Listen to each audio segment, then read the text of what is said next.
warahmatullahi wabarakatuh. Perkenalkan, nama saya Muhammad Raka Pratama dari semester 3A. Di sini saya akan mereview kembali materi yang telah dijelaskan oleh Ibu Profesor Dr. Hajahiri Nureni SMH beserta asisten dosen Bapak Dr. Muhammad Rendi Aridayandi SMH. Pada pertemuan ke-6 ini sedikit mengulas kembali materi mengenai bab 3, itu tentang berbarengan atau gabungan tindak pidana. Berbarengan atau gabungan tindak pidana dalam KUHP tidak ditemukan definisinya, tapi dari rumusan pasal-pasalnya dapat disimpulkan: 1. Seseorang dengan satu perbuatan mengakibatkan beberapa aturan pidana dilanggar, atau seseorang dengan beberapa perbuatan mengakibatkan beberapa aturan pidana dilanggar. 2.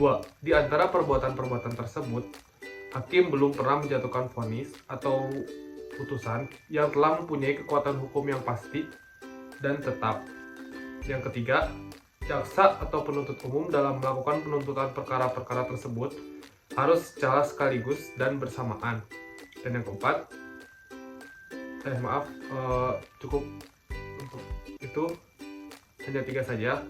Kemudian di antara ketiga pengertian tersebut, yang paling penting adalah yang nomor 1, karena menyangkut perbuatan.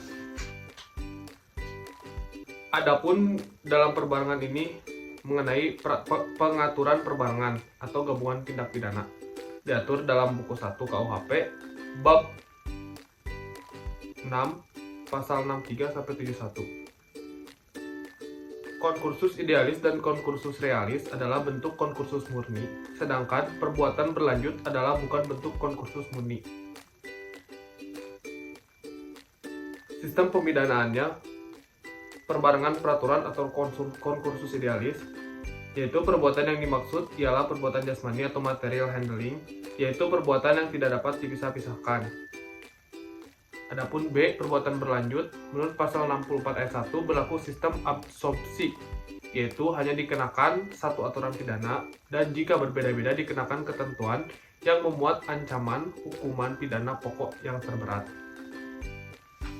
Adapun tambahan dari pertemuan 6 ini, yaitu untuk konkursus realis, baik yang berupa kejahatan ataupun pelanggaran yang diadili pada saat yang berlainan berlaku pasal 71 KUHP. Contoh, pada tanggal 1 Januari 2007 melakukan pembunuhan, pada tanggal 5 Februari 2007 melakukan pencurian, dan pada tanggal 10 Maret 2007 melakukan pencurian.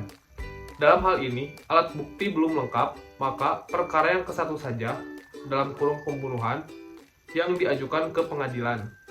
Terhadap kasus ini, hakim harus berpedoman pada pasal 71 KUHP, yaitu dalam perkara 1, jika hakim sudah memutus pidana terberat ditambah 1/3, maka untuk perkara selanjutnya hakim hanya memutus atau menjatuhkan vonis dengan putusan bersalah saja. Tetapi apabila dalam perkara ke-1 hakim belum menjatuhkan pidana terberat ditambah 1/3-nya, vonis kedua dapat dijatuhkan pidana terberat ditambah 1/3-nya.